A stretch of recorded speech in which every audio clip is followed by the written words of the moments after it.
శివుడెవరు అంటే నిత్యాయ అని పిలిచారు శంకరులు. నిత్యుడైనటువంటి వానికి నమస్కారం.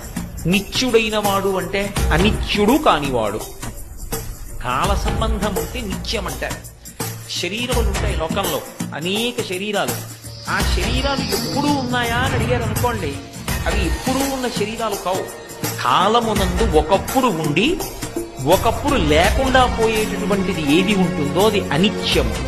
అనిత్యమైనటువంటి వస్తువు అన్ని వేళలా ఉంటుంది అని చెప్పడం సంభవం కాదు. ఈ లోకంలో ఒక లక్షణం ఉంటుంది, ఎవరైనా సరే కొంతకాలమే ఉంటారు. ఇది ఎక్కడి నుంచి ఎక్కడి వరకు ఉంటుందంటే దేవతల దగ్గర నుంచి కూడా ఉంటుంది. అందుకే దేవతలకి త్రిదశులు అని పేరు. అంటే వాళ్ళు పుట్టినప్పుడు 25 ఏళ్ల వయస్సుతో పుడతారు. వాళ్ళు ఉన్నంతకాలం 25 ఏళ్ల వయస్సుతోటే ఉంటారు. వాళ్ళ శరీరం పడిపోయినప్పుడు 25 ఏళ్ల వయస్సు ఉండగానే పడిపోతారు. బ్రహ్మగారు ఆయనకు కాలమానం ఉంటుంది. ఆయన బ్రహ్మ మనకందరికీ కూడా ఓ సంవత్సరం అయితే ఆయనకి ఏదో కొద్ది కాలం.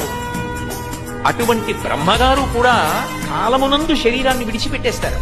విడిచిపెట్టేస్తే బ్రహ్మస్థానంలోకి కొత్త బ్రహ్మ వస్తాడు.